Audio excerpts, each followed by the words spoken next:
Hi students, welcome to the session 5 of Fibre to Fabric. So in today's session we will continue the lesson with natural fibers. Again, don't worry, we are going to discuss a part of natural fibers which was remade, that is animal fibers.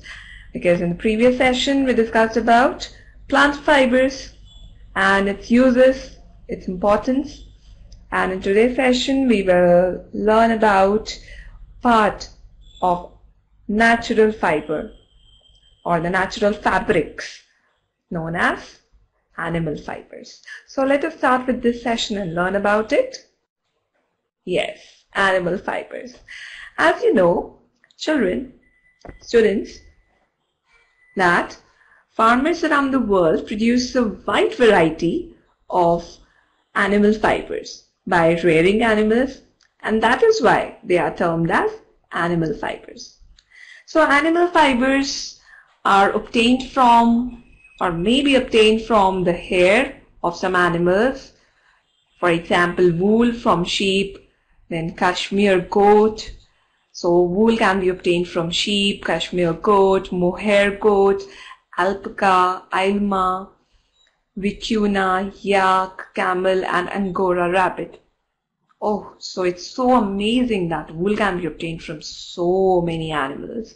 And even animal fibers can be obtained from the secretions of some animals, for example silk, kosa, tassar. So these fibers can be obtained from animals by rearing them, and that is why they are termed as animal fibers.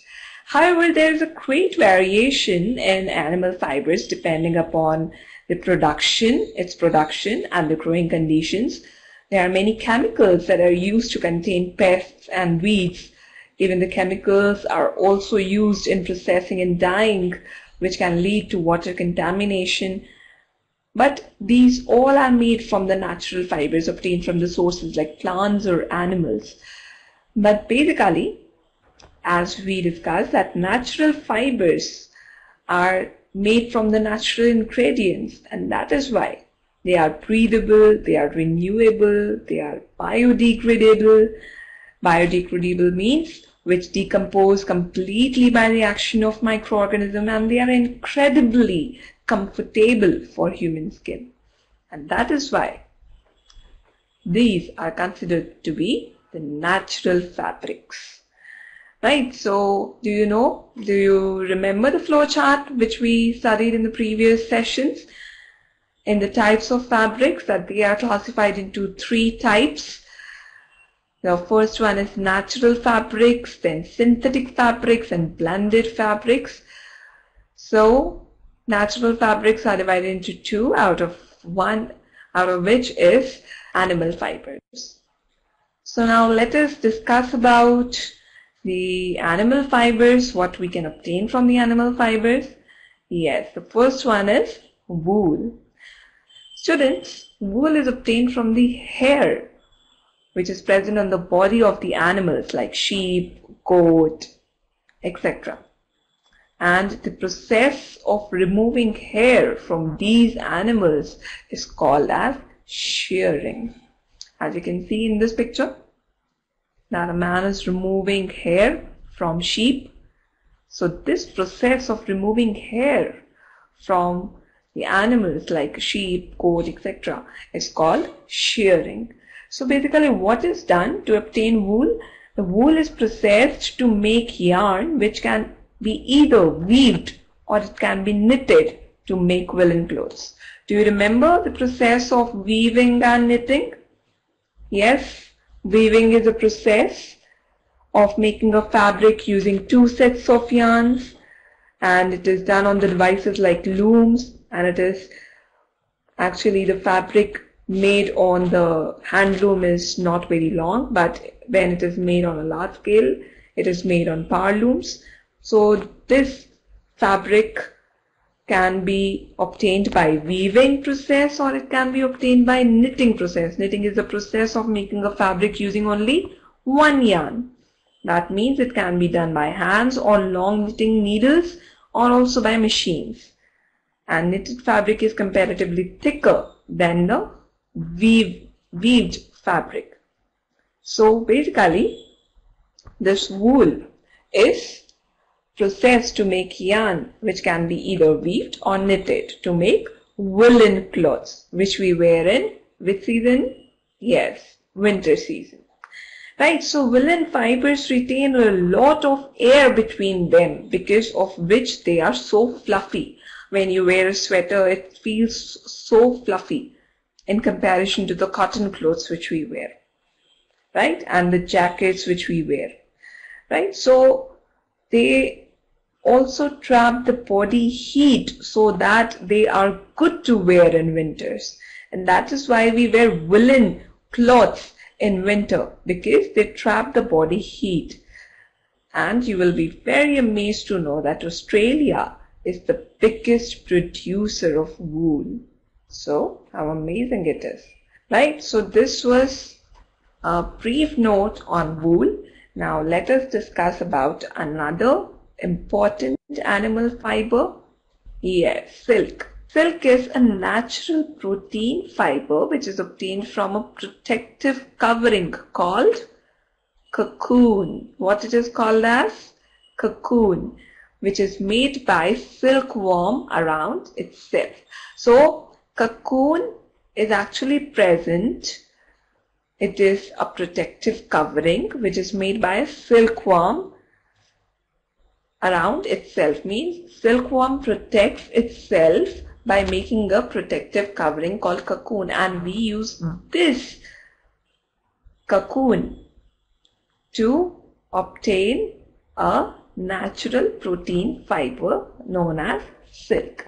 So basically we can say that silk is a natural protein fiber obtained from a protective covering called cocoon made by silkworm, and the process of growing silkworm on mulberry trees and obtaining silk from them is called as sericulture, right? So the process of removing hair from the animals to obtain wool is called shearing, while the process of growing silkworm and obtaining silk is known as sericulture, right? So silk of rayon is a fiber which is used widely in India and in other Asian countries.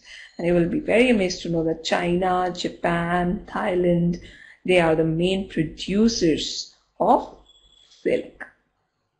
So this was all about the animal fibers, a brief note on animal fibers in which we studied about wool and silk. So now let us revise some of the topics which we did in the previous sessions also and in this session also. Yes, plant or natural fabrics, right? So we are done with plant or natural fabrics, which are divided into two: plant and animal fibers. In plant we discussed about cotton, jute and other plant products also, like hemp, flax, silk, cotton and coir. And in animal fiber we discussed about wool and silk. So I have a flow chart, sorry, not a flow chart, I have a table in which we can revise these natural or the plant fabrics, and it will be very easier for you to remember. So let us revise this table so that everything can be revised, so that if anything gets brushed up in your brain, you can revise it again, right? So the first one is the cotton. Cotton is obtained from the cotton plant, and the fruit of the cotton plant is called as cotton wool. And in that, ginning process is a very important process in which the cotton wool is pressed and compact bundles are prepared called as bales, and Tamil Nadu is the largest producer of cotton, right? The second plant fiber is, or we can say the Second natural fabric or the plant fiber is jute, which is obtained from Patson plant found in the stem of the plant. Do you remember this? We did this. Jute is obtained from the jute plant only, but the stem of the plant, basically the bark of the plant. And the process of removing fiber from the stem is called as retting. In this, cotton plant, ginning process is important, and in jute plant, retting process is very important, right? And 2.5 meter long fiber is obtained, after which jute products are obtained at last. And India and Bangladesh are the largest producers of jute, right? So these two are the plant fibers, and the rest to which we are going to revise are the ones which we did in this session only, just a few minutes before, right? So wool is obtained from the hair present on the body of sheep or goat or other animals, etc. Right? So wool is an animal fiber which is obtained from the hair of such animals, domestic animals, and the process of removing hair from these animals is called as shearing. So wool is basically processed to yarn in two ways, that is by weaving and knitting, and Australia is the largest producer. Okay, and last but not least, this is silk. Silk is also an animal fiber which is obtained from the protective covering of silkworm called as cocoon. So the process of rearing silkworm on mulberry tree, sorry, this is not free, this is tree, right? So the process of rearing silkworm on mulberry tree and obtaining silk is known as sericulture. Always remember this term, sericulture. And its processing is not so tough. It is easily obtained. It is a natural protein fiber obtained from the cocoon only, and that is why it is not used, or it is not processed in that way as wool, jute and cotton are processed, right? So China, Japan, Thailand, they are the main producers of silk, that is an animal fiber. So we revised this topic of two plant fibers and two animal fibers, and now we are done with natural or fabrics, right? So now we are going to study about the other category of fabrics, and that is synthetic fabrics, right? So we know that during the early 20th century, scientists developed a new type of textile using the natural cellulose fibers from plants and petrochemicals to make rayon. And the first truly synthetic textile was nylon. Nylon, which was invented in 1930, and it was very influential during World War II as well as post-war times.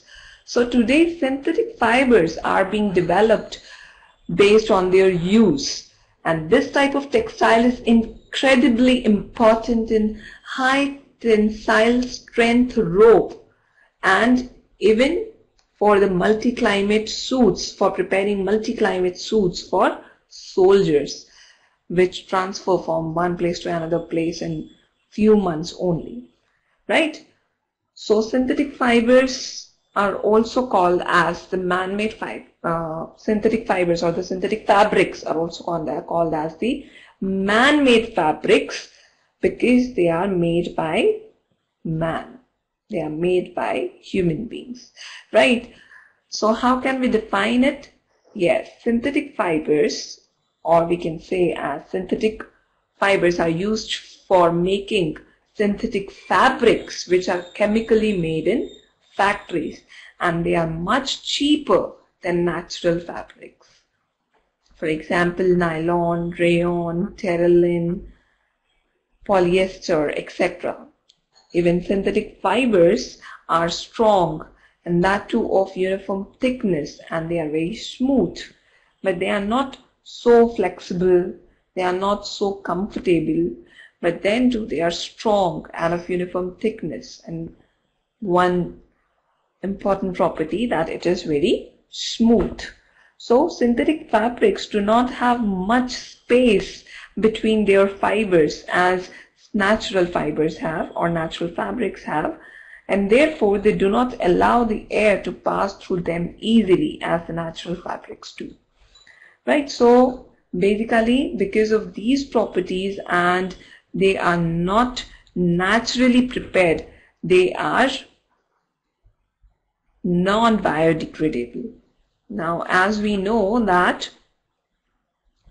the plant fibers or the natural fabrics are degradable. That means they decompose completely by the action of microorganisms. But synthetic or man-made fabrics are non-biodegradable, means they do not compose completely or decompose completely by the action of microorganism, and that is why they are not so comfortable, but they are cheaper than natural fabrics, right? But in today's time, synthetic fabrics are, or the man-made fabrics are in very much demand as they are cheaper. Right, so that was the second category of the types of fabrics, and now the third category of types of fabrics are the blended fabrics. So we will also discuss about it in brief. The yarn of these fabrics is made by using both natural as well as the synthetic fibers. Now in each and everything there is a combination of two things. Always remember that. Not each and everything, but some of the things, like we have natural fabrics and synthetic fabrics, but here we have the yarn of such fabrics which are made by using natural as well as synthetic fibers. That means the combined one. So these are made from both terylene, that is synthetic, as well as cotton, that is natural. So basically we can say that it can be a combination of any two fibers. Like if we are saying terylene, it is synthetic, and cotton is natural, we can make a combination of and another two also, like cotton, which is a natural, and we will take wool, or we can take silk and make silk cotton, right? So many such fibers, synthetic fibers, are made by many such blended fabrics are made by using both synthetic and natural fibers, right? So adding synthetic fibers to natural fibers, why is this concept came into existence, and why was this concept bring into demand, or why is it in so demand? What came into mind of such people of mixing these two? It is because adding synthetic fibers to natural fibers increases the strength of the fabric, and it makes it more durable than natural and synthetic, and it is easy to maintain it because synthetic fiber is the strongest one, followed by the mixed. That means it is also followed by the natural fiber, which is smooth, fluffy, light in weight. So the combination of both makes tremendous or very good fabric called as blended fabrics, because they are blended with each other. The two are blended with each other. That is why they are named as blended fabrics. Right, so that was about the third category of fabrics. Now, last but not the least, this is the last topic of this session and lesson 2, finishing of fabrics. Obviously, we have been through the fabrics, the production of fabrics, and we have also learned about fibers, but finishing of fabrics is also a very important step. That means the fabric which is prepared, either it is synthetic or blended or natural, it is further bleached or dyed. That means in every color, it is available in every color, because we use every type of color, and all the people do not have the same favorite color or the same type of color, same favorite color. So it is dyed and bleached in each and every color, and that is why it is termed as finishing. Means finishing is done to make it suitable for household use or also for clothing purposes. Right? So we are done with this lesson, and I hope you enjoyed in today's session also, and we revised the topics too. Right? So we will meet in the next session with a new lesson. Till then, keep learning and keep enjoying.